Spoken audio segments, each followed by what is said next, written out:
¿Podría Estados Unidos repeler una invasión en su territorio? Esa pregunta ha estado carcomiendo las mentes de los estadounidenses desde antes del inicio de la Guerra Fría en 1945 y continúa haciéndolo hasta hoy.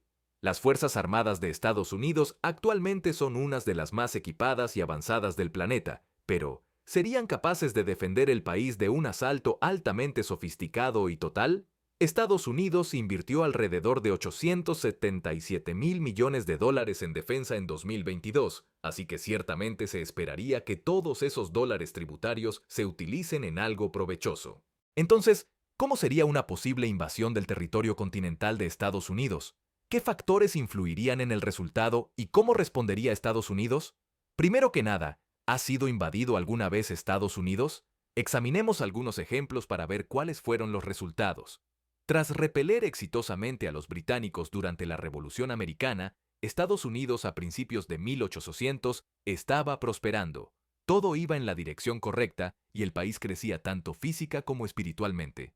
Se necesita audacia para lograr el acuerdo del siglo con la compra de Luisiana. 530 millones de acres por 15 millones de dólares, lo que equivale hoy a unos 358 millones de dólares. Sigue siendo un acuerdo increíble. Hay ranchos en Montana en venta hoy en día por la mitad de eso, así que 358 millones por medio continente es simplemente descabellado. Sin embargo, los recién formados Estados Unidos de América pensaron que vivían en una era relativamente buena, habiendo derrotado a los británicos y continuando su establecimiento en el escenario mundial.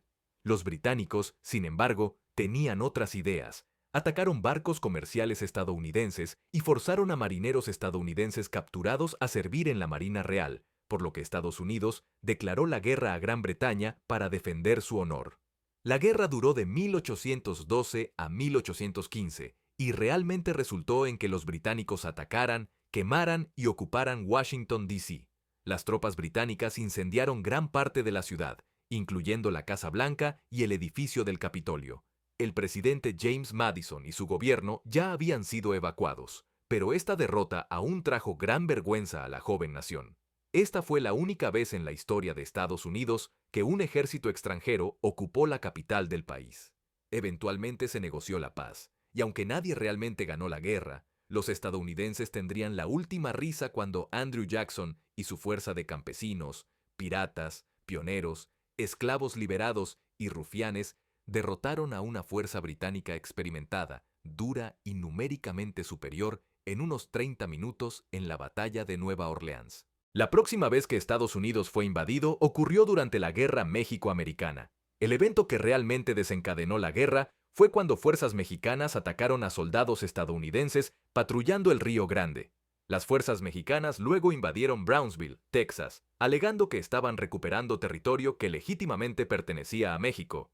Este evento fue conocido como el Asunto Thornton y causó que el presidente Polk declarara la guerra a México. Aunque esta invasión fue increíblemente breve, la guerra que resultó de ella vio a tropas estadounidenses conquistar la Ciudad de México y tomar control de partes de California, Texas, Nuevo México, Utah, Nevada, Arizona y partes de Colorado, Oklahoma, Kansas y Wyoming como resultado. El próximo conflicto importante en suelo estadounidense fue la Guerra Civil, pero pasaremos de eso, dado que Estados Unidos estaba luchando contra sí mismo. La próxima vez que Estados Unidos estuvo bajo la amenaza de una invasión extranjera fue nuevamente desde su frontera sur con México. En 1915, mientras la guerra asolaba Europa, Estados Unidos observaba desde lejos. Mientras tanto, México estaba atravesando su propia revolución.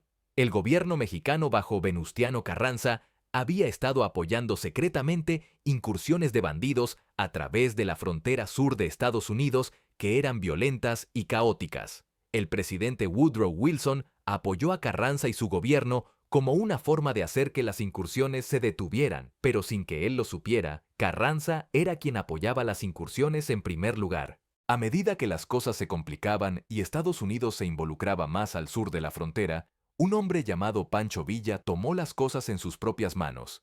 Villa estaba indignado por el apoyo de Estados Unidos a Carranza y decidió lanzar incursiones por su cuenta.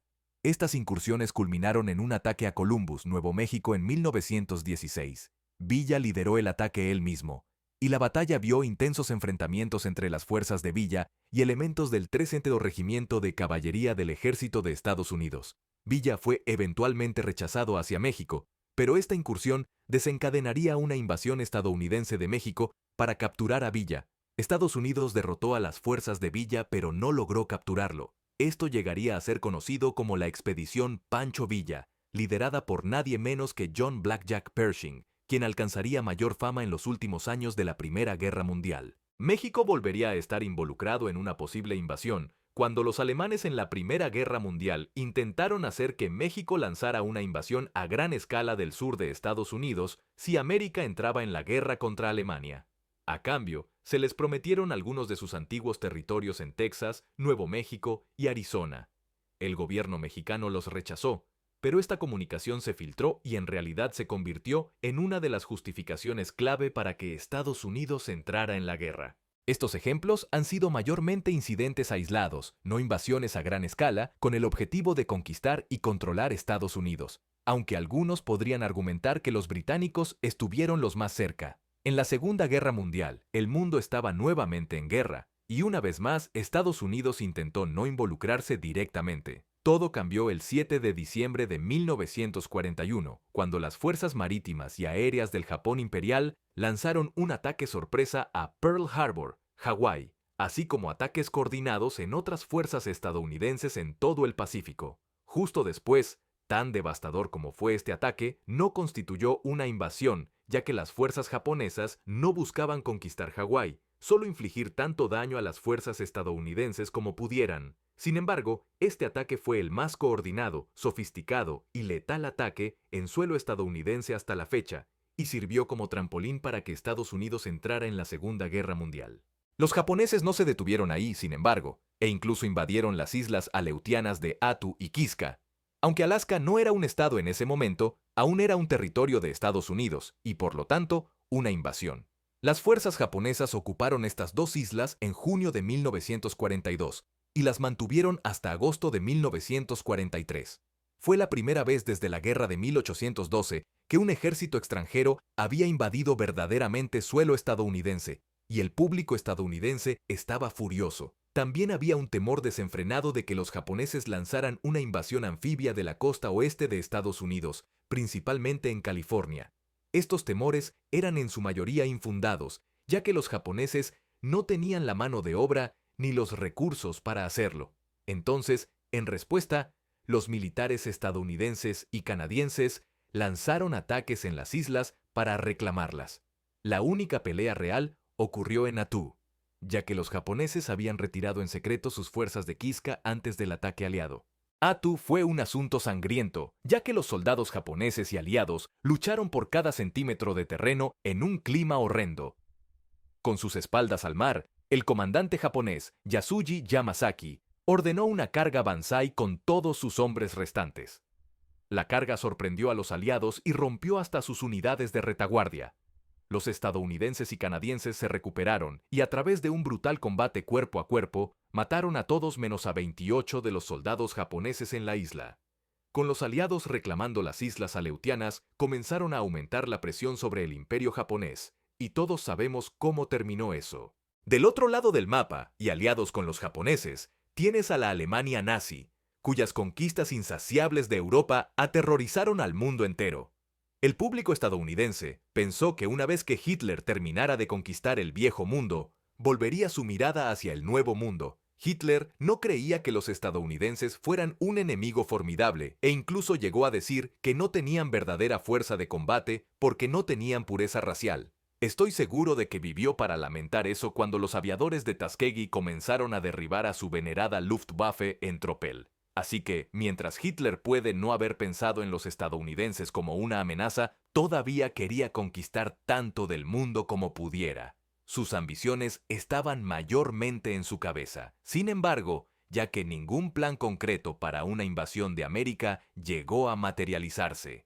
El alto mando alemán reconoció que una invasión de esta escala estaba más allá de sus habilidades y recursos en ese momento.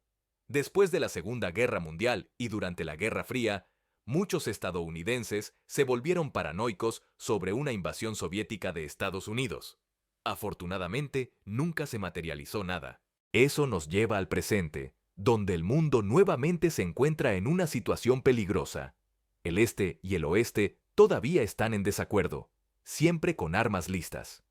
Si una potencia extranjera, quizás China o Rusia, decidiera lanzar una audaz invasión del territorio estadounidense, tendría que ser altamente sofisticada, coordinada y moverse a una velocidad aterradora. Esa es la única manera en que funcionaría, requiriendo que todas las piezas se muevan en perfecta sincronización entre sí. Pero en la guerra, las cosas rara vez van según el plan. Entonces, ¿cómo se vería una invasión potencial? Esa es la pregunta con la que luchan los generales en el Pentágono, y ni siquiera ellos pueden decir con certeza cómo se desarrollarían las cosas. Sin embargo, el consenso es que vendría en forma de un asalto de armas combinadas, con la mayor parte de la invasión siendo un desembarco anfibio. Dada la potencia aérea y naval de Estados Unidos, los enemigos necesitarían mantener el control del campo de batalla para tener siquiera una esperanza de que esto salga bien. Un ejemplo relevante se puede ver en la invasión de Normandía, donde los aliados pudieron asegurar la superioridad aérea y naval, dándoles la ventaja que necesitaban para empujar a los alemanes hacia atrás. Además, en el teatro del Pacífico de la Segunda Guerra Mundial, todas las campañas de islas estadounidenses fueron desembarcos anfibios. Estos desembarcos probablemente hubieran sido masacres si no fuera por la supremacía de las fuerzas aéreas y navales de Estados Unidos. En cualquier caso, ¿en qué parte de Estados Unidos golpearían primero los invasores extranjeros? Un asalto anfibio contra Estados Unidos probablemente vendría de la costa oeste, ya que la costa este está más fuertemente defendida dada la gran cantidad de instalaciones militares importantes y astilleros repartidos a lo largo de su longitud. Por supuesto, la costa oeste también tiene una gran presencia militar, por lo que es solo una opción ligeramente mejor. Dondequiera que desembarcaran, las tropas enemigas buscarían capturar rápidamente tantos puertos de aguas profundas como pudieran. Las playas de Estados Unidos, en general, no están constantemente fortificadas contra invasiones anfibias, por lo que si se logra la sorpresa, las fuerzas enemigas podrían estar rodando por Hollywood Boulevard antes de que puedas pestañear. La captura de puertos como Los Ángeles, Long Beach, Oakland, Tacoma y Seattle sería absolutamente crucial para mantener una línea de suministro fuerte a medida que la invasión se moviera hacia el interior. Esa sería la primera prioridad. Una vez que los invasores pudieran desembarcar suministros, necesitarían poder moverlos. Para hacerlo, probablemente capturarían tantos almacenes, arsenales, centros logísticos, combustible y centros ferroviarios como pudieran. No solo aseguraría suministros para sus propios ejércitos, sino que también negaría recursos a las fuerzas estadounidenses. Es posible que traigan sus propios vehículos de suministro, pero una invasión anfibia tan audaz necesitaría moverse rápidamente y no estar sobrecargada con camiones masivos, al menos no en la primera ola. Una vez establecida una cabeza de playa y una base de suministro, las tropas podrían avanzar hacia el interior para eliminar fortificaciones y cercar grandes ciudades. A medida que se establecen puntos de apoyo, comenzaría el gran empuje hacia el interior y sería una pelea de desgaste. Avanzar hacia el este sería un verdadero desafío, pero considerablemente más fácil que desembarcar con éxito una fuerza de asalto anfibia. Una vez que los tanques lleguen a la autopista de las grandes llanuras, quién sabe hasta dónde podrían llegar antes de que pudieran ser detenidos. El objetivo aquí es la sorpresa absoluta, la confusión y el miedo. Si las fuerzas invasoras pueden lograr esas cosas y establecer un punto de apoyo antes de que Estados Unidos pueda responder adecuadamente, entonces podrían estar en graves problemas. Pero seamos claros, esta es una visión extremadamente optimista, en la que muchos factores tendrían que favorecer al invasor para tener alguna esperanza de éxito. Entonces, veamos qué factores disuadirían el éxito de una fuerza invasora. Primero está la geografía. Estados Unidos tiene fosos incorporados a su alrededor. Los océanos Atlántico y Pacífico actúan como una barrera de defensa natural contra cualquier posible invasor. Durante siglos, estos océanos han disuadido a los enemigos potenciales de siquiera pensar en invadir solo debido a los desafíos logísticos de poner esa cantidad de hombres y material en su lugar y cruzar el agua. Incluso, hoy en día, lanzar invasiones anfibias es una empresa masiva, incluso para naciones avanzadas y ricas. Entonces, la lista de quién podría lograr esto es bastante pequeña.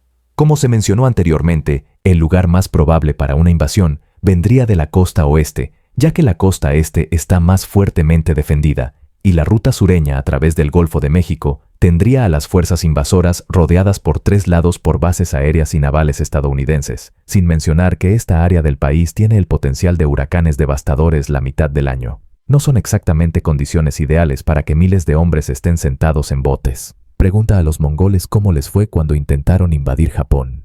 Una vez en tierra, la geografía sigue estando del lado de los defensores. Estados Unidos tiene de todo, desde desiertos hasta altas cordilleras y pantanos de tierras bajas. Esta variedad en el terreno es una pesadilla para un atacante, ya que requerirá un conjunto diverso de equipos y habilidades para superar cada uno. Dicho esto, si las tropas invasoras lograran establecerse en las montañas, sacarlas sería muy difícil. Sin embargo, si las tropas invasoras superan sus líneas de suministro en el momento equivocado del año, podrían encontrarse no preparadas para el clima, y la madre naturaleza no tiene piedad. La guerra en el desierto es extremadamente diferente de luchar en el clima alpino de las montañas rocosas o en el calor húmedo y opresivo del sur. Entonces, si los chinos o rusos quisieran tomar Estados Unidos, necesitarían tropas altamente capacitadas, acondicionadas y bien suministradas para poder mantener su ofensiva de alta velocidad. Si no lo hacen, corren el riesgo de quedar atrapados en una guerra prolongada. Las fuerzas de guerrilla han utilizado el terreno a su favor desde tiempos inmemoriales. Y no sería diferente en Estados Unidos. ¿Alguna vez has conducido por los caminos secundarios de Virginia Occidental o los pantanos de Luisiana? Como puedes ver, la geografía juega un papel masivo en el resultado de una invasión tanto para el atacante como para el defensor. Ahora, tenemos que reconocer que hay otras formas de entrar a Estados Unidos. Y si los atacantes no atacan ninguna costa, si de alguna manera Canadá o México aceptan dejar que las fuerzas invasoras usen su frontera con Estados Unidos, eso podría causar problemas importantes. Ahora, esto puede parecer descabellado, pero cosas más extrañas han sucedido. México o Canadá podrían ser coaccionados o sobornados para hacer esto, pero si lo hicieran, seguramente terminaría mal. Aunque una invasión terrestre es mucho más simple y rápida que una anfibia, el suministro seguiría siendo un problema. Los puertos de suministro canadienses o mexicanos seguramente serían los primeros objetivos del poder aéreo estadounidense y están bien al alcance. Entonces, nuevamente, el problema clave para todo esto es la capacidad de suministrar la invasión y mantener ese suministro.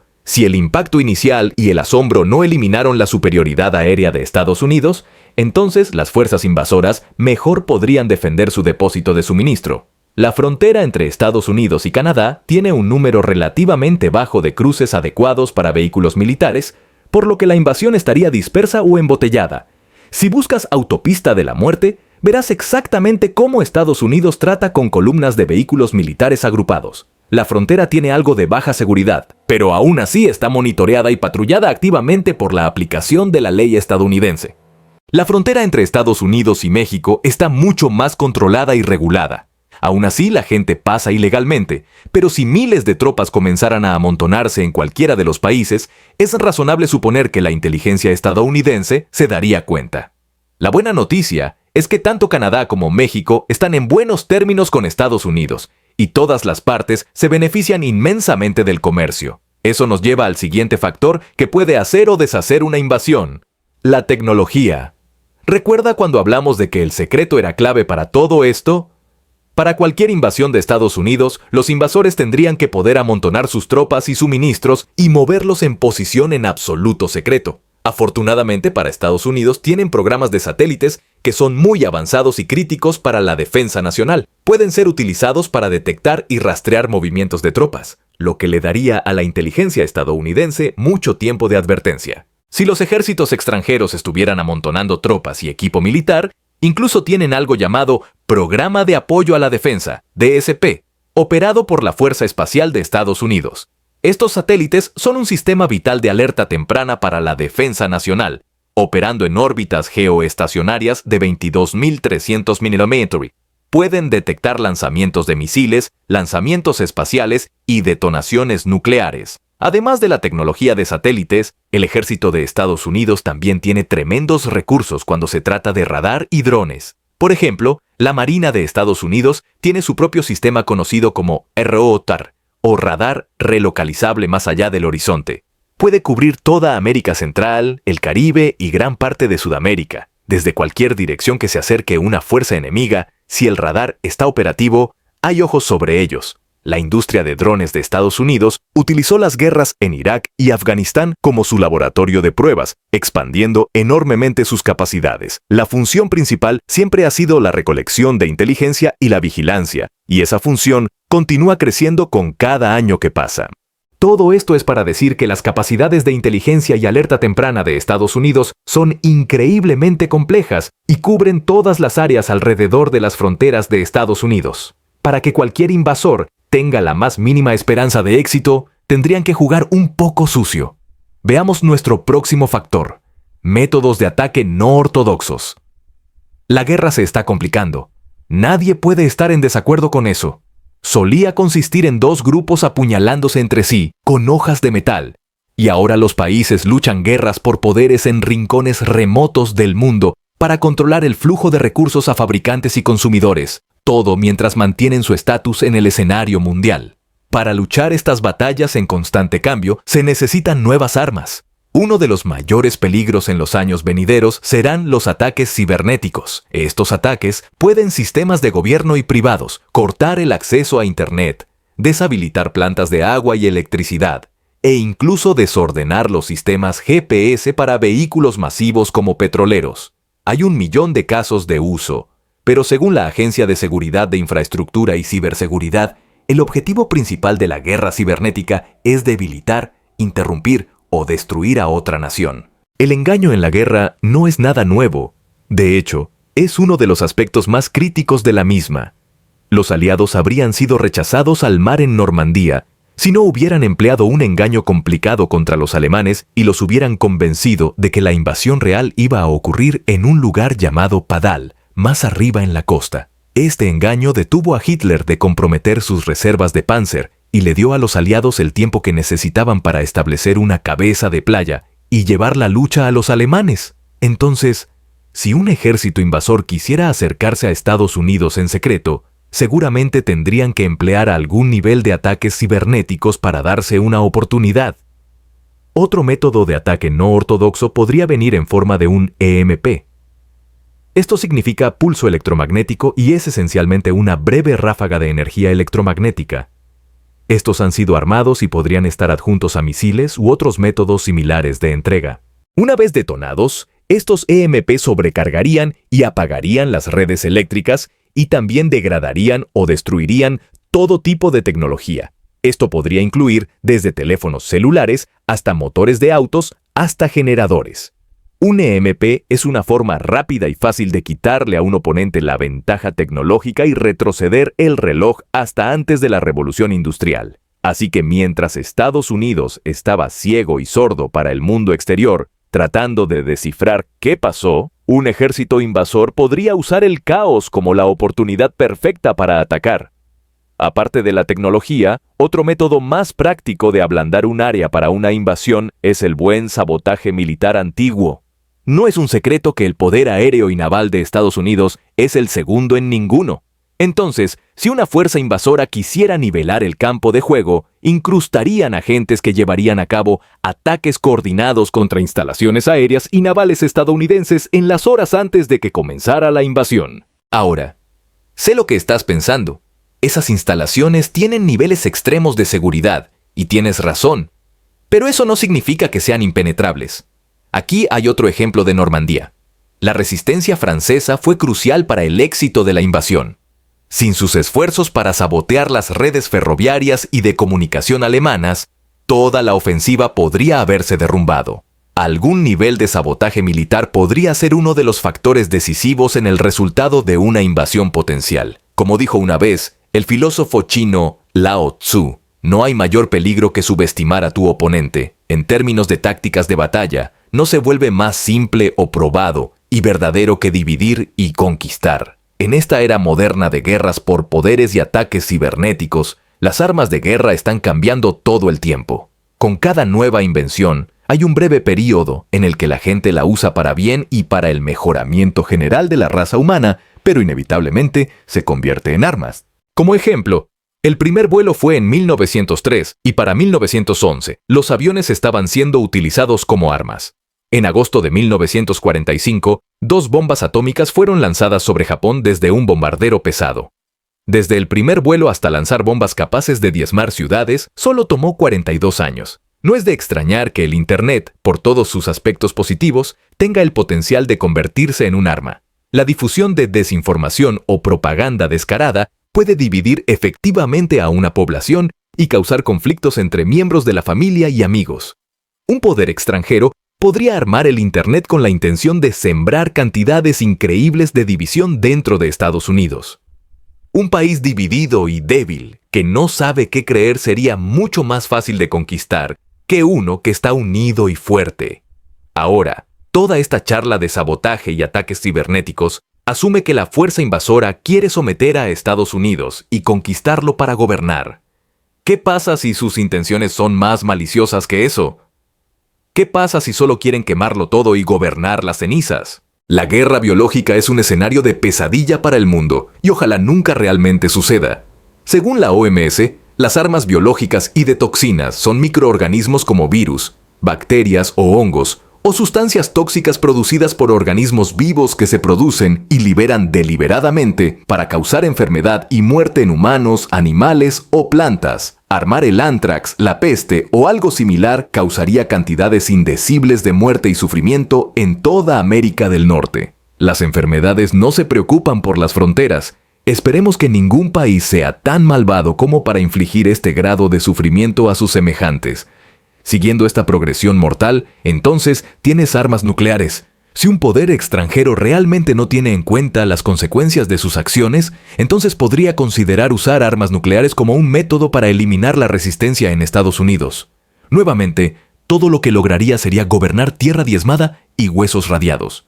No es exactamente ideal, pero si alguien quisiera hacerle a Estados Unidos lo que los romanos le hicieron a Cartago, esta sería la forma más eficiente en la tecnología de hoy. Pero quizás el factor más importante en todo esto es el propio ejército de Estados Unidos. El ejército de Estados Unidos es uno de los ejércitos más avanzados, altamente entrenados y equipados del mundo, y puede lanzar su peso cuando lo considere oportuno. Tal como está actualmente, hay más de 750 bases militares estadounidenses en todo el mundo. La presencia global de Estados Unidos no puede ser subestimada, pero también tiene entre 450 y 500 bases o ubicaciones en Estados Unidos mismo. El poder aéreo y naval de Estados Unidos sería crucial en las etapas iniciales de una invasión anfibia, por lo que proteger esos recursos y mantenerlos listos para luchar en cualquier momento es una alta prioridad para los planificadores de defensa de Estados Unidos. Con alrededor de 1.4 millones de miembros del servicio en servicio activo, Estados Unidos es actualmente el tercer ejército más grande del mundo. Cualquier invasión de Estados Unidos tendría que lidiar con un gran número de tropas en servicio activo en el país, así como con unos 450,000 miembros de la Guardia Nacional que pueden ser convocados en cualquier momento. Un factor clave sería qué tan efectivamente Estados Unidos podría traer de vuelta a las tropas de bases en todo el mundo para luchar para defender su tierra natal.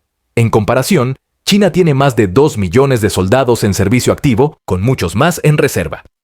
Rusia tiene alrededor de 2.2 millones de miembros del servicio, con sus números en constante fluctuación debido a los combates en curso en Ucrania. Las crecientes bajas han hecho que los rusos recluten a muchos de sus ciudadanos que de otro modo no estarían en el ejército. Su nivel de entrenamiento, el equipo que llevan y su efectividad en el campo de batalla varían mucho entre las diferentes unidades. En términos de una batalla terrestre solo en números, esto debería ser una pelea bastante pareja donde Estados Unidos tiene la ventaja con su armada. La Armada de Estados Unidos es ampliamente considerada como la mejor y más poderosa del mundo. Su mezcla de buques de guerra, submarinos y una flota de portaaviones intimidante la convierte en un oponente formidable. La presencia global de la Armada de Estados Unidos y el poder de fuego que puede llevar a la lucha son un increíble disuasivo para los enemigos potenciales. Eso es realmente malas noticias para cualquiera que intente organizar, lanzar y ejecutar una invasión anfibia. Como dijo una vez el presidente Teddy Roosevelt, una buena armada no es una provocación para la guerra, es la garantía más segura de la paz. Además de las unidades de servicio activo y la Guardia Nacional, Estados Unidos tiene una ventaja que otros países simplemente no tienen. Los ciudadanos de Estados Unidos son el país más armado del mundo. Se estima que actualmente hay alrededor de 390 millones de armas en Estados Unidos. Eso es alrededor de 120 armas por cada 100 personas. Como estoy seguro de que sabes, hoy en día todo el mundo tiene una opinión sobre la propiedad de armas, y tienen derecho a ella, pero en caso de una invasión a gran escala por parte de un poder extranjero, podrían ser útiles. Es casi seguro que, si se les da la oportunidad, las milicias de ciudadanos estadounidenses bien armados podrían levantarse y llevar a cabo operaciones de guerra de guerrillas contra los invasores. Aunque no está verificado, se dice que el almirante Yamamoto del Imperio japonés dijo: «Nunca podremos invadir América. Habría un rifle detrás de cada brizna de hierba». Aunque puede que nunca haya dicho esta cita, indudablemente suena cierto. Si observamos ejemplos recientes de combate para ver cómo le fue a cada nación, podemos hacernos una idea aproximada de cómo podría desarrollarse esto. Empecemos con Estados Unidos. Habiendo luchado guerras esencialmente continuas durante más de un siglo, el ejército de Estados Unidos es un coloso de experiencia práctica en combate. Solo los últimos 20 años han visto a Estados Unidos luchar en 2 guerras, y aunque no puedes decir que ganaron victorias claras en ninguna de ellas, la experiencia en el campo de batalla ganada allí para todos, desde los generales en el Pentágono hasta los fusileros que vigilan la esquina de la calle, servirá a Estados Unidos en el futuro durante décadas por venir. La tecnología de armas en esas guerras ha sido probada y perfeccionada a través del ensayo y error de alto riesgo que es el combate. No es un secreto que Estados Unidos es el principal fabricante de armas del mundo. Después de finalmente salir de Afganistán en 2021, que fue un desastre, el ejército de Estados Unidos está pasando por una fase similar a lo que sucedió después de Vietnam. Está reduciendo su tamaño y rearmando. Este nivel de experiencia contrasta marcadamente con el de China. No han luchado una guerra real desde 1979, cuando lucharon contra Vietnam por el conflicto de Vietnam con Camboya. La guerra duró aproximadamente un mes y no tuvo un ganador claro. Entonces, incluso si alguno de los hombres que lucharon en esa guerra todavía está vivo, fue hace 45 años a partir de 2024, y estarían un poco en el lado mayor. Eso significa que todos los hombres alistados, oficiales, subalternos y una buena cantidad de oficiales superiores no tienen experiencia real en combate. Esa es una gran desventaja para cualquier ejército que va a la guerra. Hasta que las balas comiencen a volar, no tenemos idea de cómo reaccionará realmente el ejército chino. El ejército ruso ha luchado múltiples conflictos regionales desde la caída de la Unión Soviética, más notablemente contra Chechenia y Georgia. Esos fueron más pequeños en escala y contra fuerzas comparativamente inferiores. No fue hasta la invasión rusa de Ucrania en febrero de 2022 que el ejército ruso fue probado adecuadamente, y a menos que hayas estado escondido bajo una roca, probablemente escuchaste algo de lo que está sucediendo en Ucrania. Durante los primeros días de la invasión, Rusia inicialmente se adentró profundamente en las defensas ucranianas, causando avances masivos con su armadura superior. Los ucranianos se mantuvieron firmes, sin embargo, con un poco de ayuda de armas occidentales, y empujaron a los rusos a un estancamiento. Ambos lados se han atrincherado y las ganancias territoriales son mínimas ahora, pero las cifras de bajas siguen aumentando.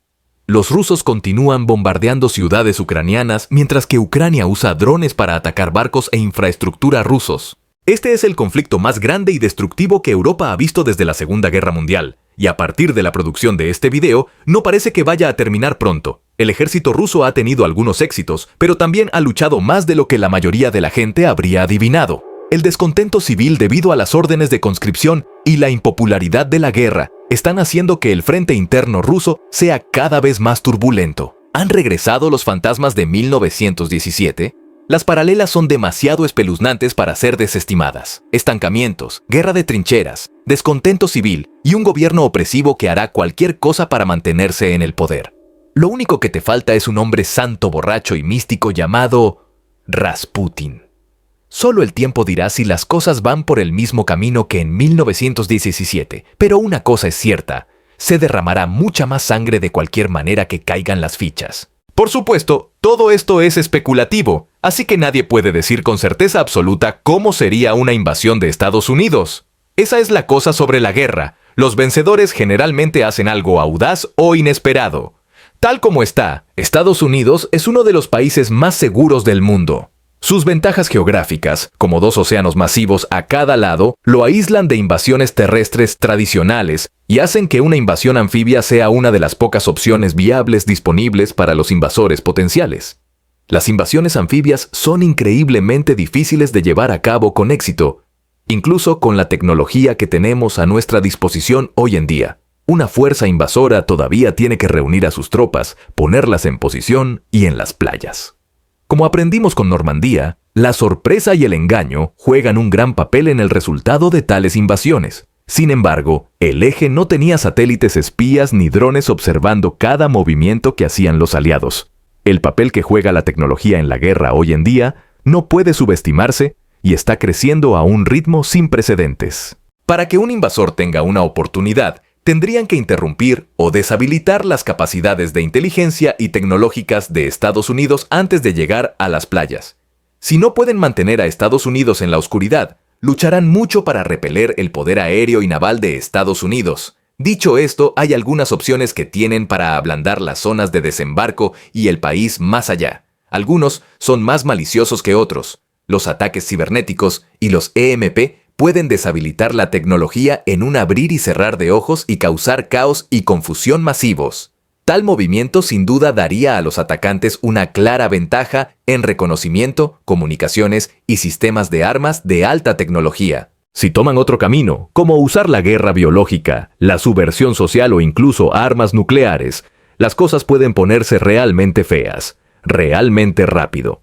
Sin embargo, nada une a las personas más rápido que una crisis, y la aparición de un enemigo común y aterrador podría ser justo lo que necesitan los estadounidenses para dejar de lado sus diferencias y tomar las armas juntos para defender a sus familias y hogares. Es esta unidad la que permitirá que América prospere frente al conflicto. Y esto, quizás, revela quién es más probable que pueda destruir a América, la propia América. Esta cita de Abraham Lincoln tiene la misma importancia profunda hoy como cuando se dijo por primera vez. ¿Debemos esperar que algún gigante militar transatlántico cruce el océano y nos aplaste de un golpe? Nunca. Todos los ejércitos de Europa, Asia y África combinados, con todos los tesoros de la tierra en su cofre militar, con un Bonaparte como comandante, no podrían por la fuerza tomar una bebida del Ohio o hacer una huella en el Blue Ridge en una prueba de 1000 años. ¿En qué punto entonces se espera que se acerque el peligro? Respondo, si alguna vez nos alcanza, debe surgir entre nosotros. No puede venir del extranjero. Si la destrucción es nuestro destino, debemos ser nosotros mismos su autor y finalizador. Como nación de hombres libres, debemos vivir a través de todo el tiempo o morir por suicidio. Debería ser claro para todos los que están viendo que cualquier tipo de guerra entre los tres principales ejércitos del mundo o una invasión de Estados Unidos terminaría en un desastre sin mitigar y la muerte de millones, posiblemente incluso miles de millones. Si te gustó este video, ahora mira, ¿por qué el ejército de Estados Unidos tiene bases en todas partes? O este otro video que te podría gustar. Gracias por verlo.